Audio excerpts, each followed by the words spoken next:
Hi everybody, this video is going to show you how to find, install, set up, and try out the Modding Toolbox, which allows MATLAB to work with Minecraft. So to get started, there's a couple places to find the toolbox. The first one is on the File Exchange site, which is MathWorks community website. So you can start by go ahead and just going to the File Exchange and search for the Modding Toolbox. So you can find it there. It's got this cool graphic, and you can download and install it, take it to MATLAB and install it from the File Exchange. And in MATLAB, you can also install it directly from Add-on Explorer, which is available under the Home tab. You just go to Add-ons and search for the Modding Toolbox. So that'll get the code MATLAB needs to talk to Minecraft. But in order for Minecraft to work with the Modding Toolbox, we need to download and install the Forge modding software. And that can be a little complicated, so there's actually a helper utility that'll allow us to do that. It's called setup.install Forge. So if you go ahead and run that, we get a little warning here that'll tell us we're about to go off and download and run an installer for the Forge software. And there's some information here about what configuration to run that installer. So let's go ahead and hit yes and continue. And you can see here we're going off and downloading it and then executing the installer. And it'll pop up here, and there it is. So that message told us to select the install client. That's the only configuration that the Modding Toolbox has been qualified with. If anyone's interested in trying to run it in a server, maybe drop me a note in the comments and let me know. So we're going to leave the default install location and the default type of installation configured, and we're going to go ahead and hit OK. And it's going to install the modding software into Minecraft. And then the toolbox will also copy our mod that allows MATLAB to work with Minecraft into the folder. So now that we have it installed, the modding software installed, let's go ahead and start up Minecraft and validate that it was installed correctly. So very important, when the launcher starts up, before you hit play, make sure you have selected the Forge 1.12.2 configuration. You might have to select the pull down and actually make sure it's you're working with the Forge selection. That's the only way that a Minecraft will run the mods. So let's see, it'll go ahead and start up Minecraft, and that'll take a second. So while that's starting up, let's just take a quick look at some of the capabilities that come with the toolbox. So there's this object, Minecraft, that you can run within MATLAB, and it has tab complete, so you can see some of the methods that are available. There's fill, which will take 2 points and a block type, and will fill an entire area. You can go look at the code for the exact usages of it. There's also setArea, which we'll talk about in a second, and setBlock, which takes an XYZ position and a block type.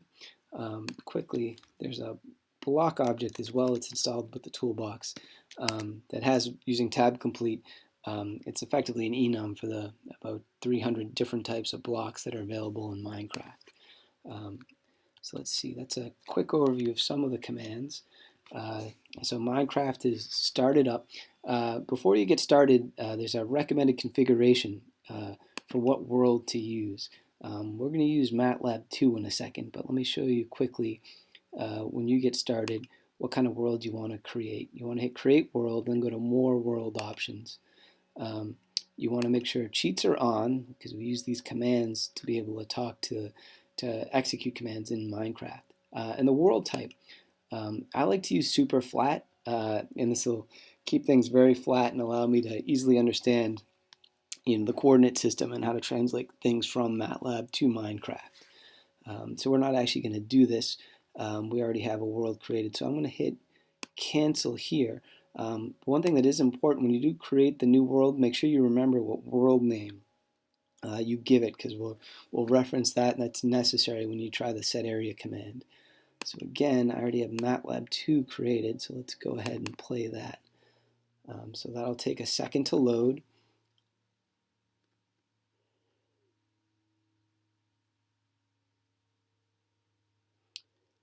And let's see where it's going to drop me in. So you can see it's a super flat world, which at the moment isn't a lot of fun, but we can try to get some stuff in Minecraft for it. So I'm currently suspended in air.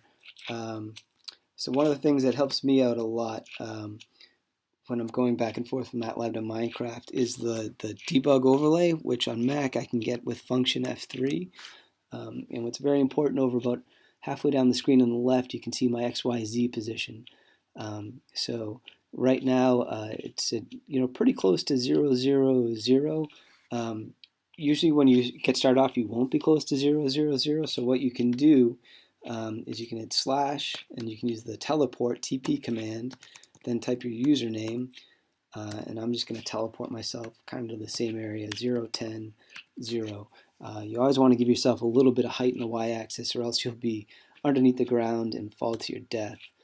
So I essentially teleported to the same position, but that's something that might help you out when you try this. So let's take off the debug overlay. Again, it's function F3. And let's jump back to MATLAB. And I'm going to show you guys how to try out, let's see, the setArea example. So this is a file that ships with the toolbox.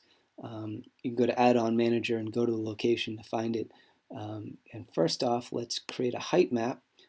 You have random numbers. We're going to scale them by 100, and then we're going to run a Gaussian filtered so they're a little bit, so it's a little smooth. Let's see.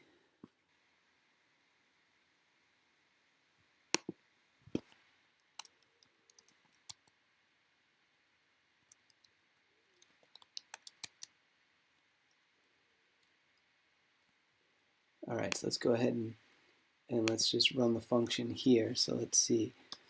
I'll put a breakpoint here so we stop before we send it to Minecraft. So you can see here's what the image looks like within MATLAB. 64 by 64 on the X and the Y axis. You can see this interesting shape we got here from the random number and then the Gaussian filter that's nice and smooth. And now let's let this run. So we've gone ahead and gotten a warning here, but that should be okay, and it sent the data to Minecraft. So let's go ahead and go back to the game over here in Minecraft. So you can see here, you'll see I've gotten a command that's been executed. And if we float up here,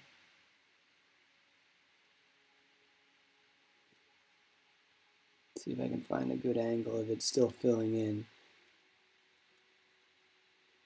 Probably want to be a little careful because that one command ended up being 4,096 commands in Minecraft. So let's see, here's the plot here. Let me see if I can get let's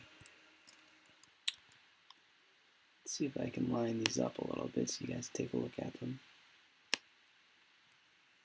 And see how the same plot, so pull this over here a bit. So you can see the same plot from MATLAB was made in Minecraft using setArea. So go ahead, try it out in the comments. If you have any questions or running any issues, let me know in the comments. And thanks for listening. Take it easy.